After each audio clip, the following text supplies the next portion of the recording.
Hi, I'm Mary Beth Temple. We're here today to learn about arm knitting.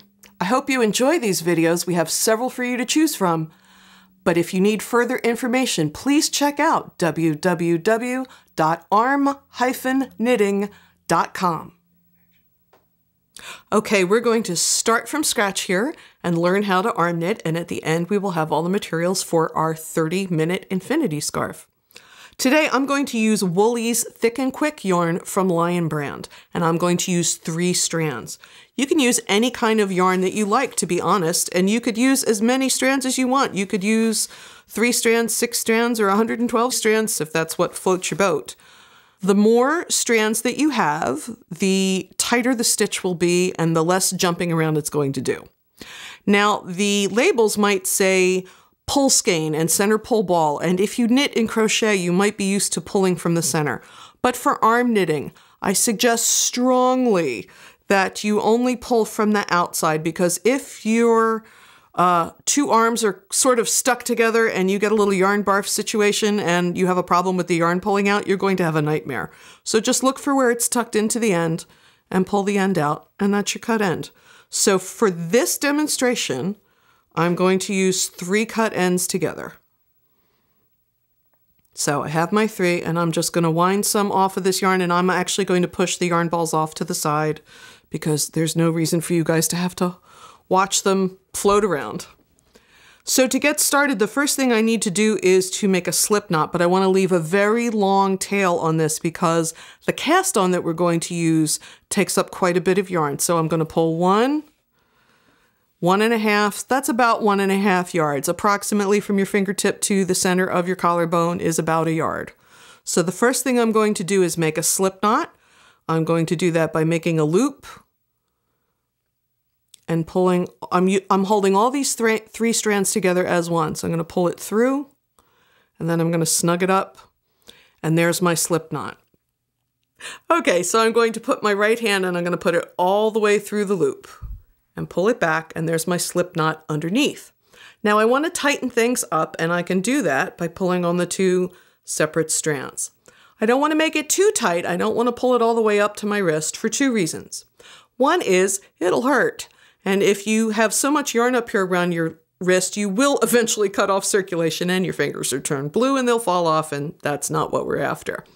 But more importantly, if the work is too close to your wrist, as you cast on more and more stitches, the stitches are going to move up towards your elbow. And for many people, the width of their wrist and the width of their elbow is not the same. So you have to keep the stitches loose enough that they can move up and down. Throughout the course of all of these videos, we're going to talk about working yarn and tail yarn. The working yarn is this one I'm pulling on right now. It's attached to the balls of yarn that I'm working with, and it will feed off of the balls onto the project. So that's the working yarn. The tail yarn is the yarn that is attached to the cut end. So for the purposes of this cast on, I want the tail yarn towards me and the working yarn away from me. So now I'm going to start casting on stitches.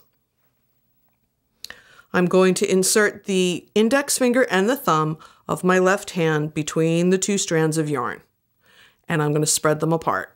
Now as I angle my left hand back, I'm going to pull the slip knot down, and we have a V shape going on here. When I was taught this cast on as a knitter, I was told V for victory. So we have our V, we're ready to move on. I'm going to take the fingertips of my right hand, go under the strand of yarn closest to me from front to back, and then under the farthest away strand from back to front, and put that up on my wrist, and pull the 2 strands until they tighten up a little bit. Remember, not too tight. Each stitch that we cast on, we want to be about the same height. So let's do that again. Index finger and thumb between the strands, pull them apart and pull the slip knot down. V for victory. Under the front strand and through from front to back. Under the back strand and through from back to front. Pull both strands down neatly. Get that up on your wrist so they're all about the same size. Let's go slow one more time. We have 3 stitches cast on now. Insert your index finger and your thumb between the 2 strands. Angle it back. Pull that slip knot down till you see your V for victory. Put your fingers under the front strand from front to back and under the back strand from back to front. Put that strand up on your wrist. Pull the two strands together and snug them up. One more time. V for victory. Under front to back, under back to front, up on your wrist, snug them up. So we're going to keep going until we have 10 stitches cast onto the right arm, and that first slip knot, that counts as a stitch. So I have 5. 1, 2, 3, 4, 5. So we're going to go 6,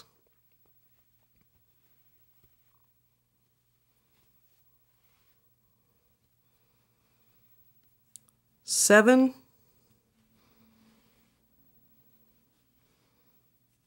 8,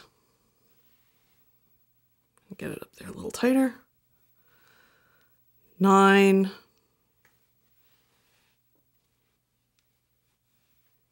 10.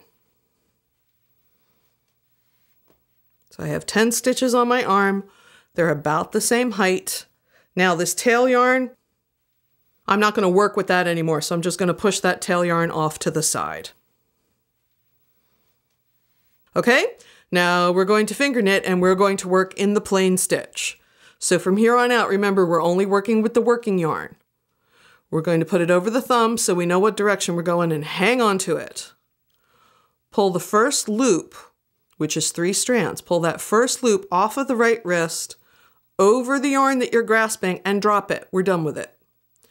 Now we're going to take this loop and put it in on your left hand, but you see it right now, the working yarn is away from us and we want it towards. So we're going to twist it slightly so that the working yarn is towards us. Keep the working yarn behind the work. So over the thumb, pull a loop off and over, and you're going to twist it slightly when you're putting it on your left hand. Over the thumb, pull the loop off of the right over the working yarn, put that working yarn on your left wrist, but twist it slightly to bring it towards your body. Now at any point I can stop and sort of tug on all these and make sure that they're even. Once again, we don't want it so tight that we're cutting off circulation, but we don't want it so loose that it's sloppy. So over the thumb, pull the loop off, twist onto the left arm. As you get faster at this, you don't have to use the thumb as a guide. You can hold it in whatever direction floats your boat. But when you're learning to do the stitches and the direction in which you move the yarn gives you the plain stitch or the twisted stitch or the knot stitch, it's nice to have the thumb as a little guide to make sure you're going in the correct direction. So I'm going all the way across.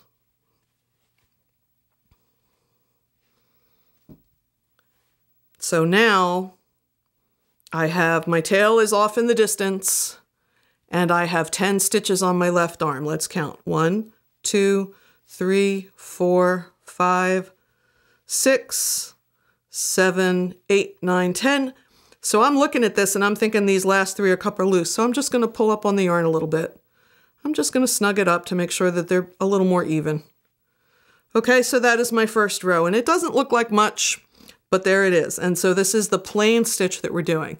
Now we have to move the stitches from the left arm to the right arm.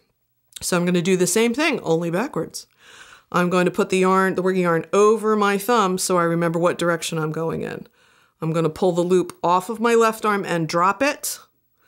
I'm going to put the loop that I'm holding on my right hand, but I'm going to twist it a little bit so that the working yarn is towards my body. Once again, over the thumb, pull the loop off, twist it so the working yarn is towards my body, put it on my right hand. So we're doing the same thing we've been doing. Over the thumb, pull the loop off and drop it, take the loop that I'm holding, put it on my right hand, but twist it so that the working yarn is towards me. And we're going to just keep going on in this manner until all the stitches have moved from the left hand to the left arm to the right arm. And as you develop a rhythm, you might notice as I'm stitching along here, I have a tendency to pull up after every stitch to try and even it out. As you get faster and you learn the stitches, you will develop a rhythm of working of your very own, whether you like to snug up after every stitch like I do, or maybe you like to get to the end of the row and neaten everything up from there. Over the thumb, loop goes over and is dropped. New loop goes on the other hand. Snug it up a little bit, and I'm going to go all the way across. And now I have 10 stitches on my right arm.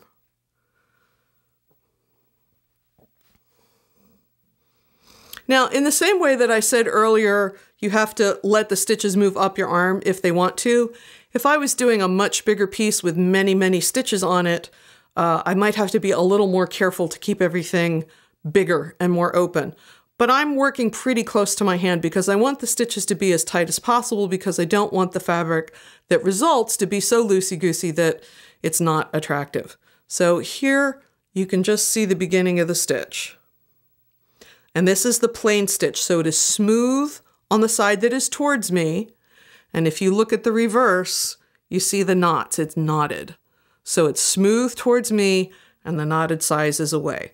So what I'm going to do right now is I'm just going to keep making more rows. What I like to do for my infinity scarf, I like it to be enough that I can wrap it around my neck 2 times. So I like 25 rows. So I'm going to keep going until I have 25 rows, and then I will come back to you and show you how to bind it off.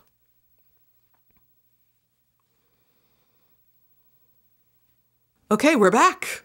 And I did 25 rows on my infinity scarf, and you can see how huge this was. And actually the people here in the video studio are freaking out that I did 25 rows in 10 minutes, but that's how quick this goes. So now what we're going to do is bind off. I'm going to bind off from my left arm to my right arm because I think that's easier for me, but you can go on either direction, it really doesn't matter. So the first thing you're going to do is do 2 stitches as you would normally. So I'm going to pull the loop off, twist it and put it on my right hand, and I'm going to do the same for the second one. Pull the loop off, twist it, and put it on my right hand. So I have 2 stitches on my right hand and I've snugged them up a little. All I need to do now is pull this first stitch off, pull it over the second stitch and let it go. So now I have 1 stitch on my right hand and 8 on my left hand because 1 is gone. So I'm going to move across in the same direction. And actually, I'm going to move that out of the way so you can see a little better. How's that? So I have 1 stitch on my right arm. I'm going to make another stitch, pull it over. So now I have 2 on my right arm. Pull the first stitch over the second stitch and drop it. Go back to the left arm, pull the loop over, put it onto my right arm, pull the first stitch over the second stitch and drop it. Remember, I'm snugging it up just a little bit as I go so the cast off is not so sloppy. Same thing.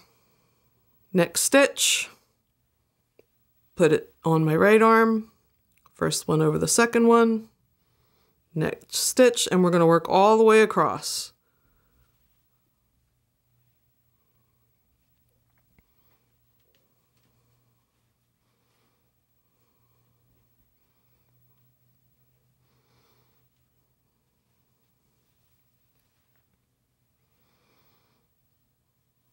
Make a stitch, put it over, pull the first one over the second one. Now I've got 1 left on each side. So I'm going to do that last stitch. I'm going to put it on my right arm, snug it up a little bit, pull the first stitch over the second stitch, and I have 1 loop left. So all I need to do is leave yourself some tail so you can weave it in later. And in fact, since this is my bind off tail, I'm going to leave quite a bit because I'm going to use that later to sew it into a loop. So I'm going to pull off maybe a whole yard. I'm going to take my scissors and cut all 3 strands. Pull it through that last loop. Pull it all the way through.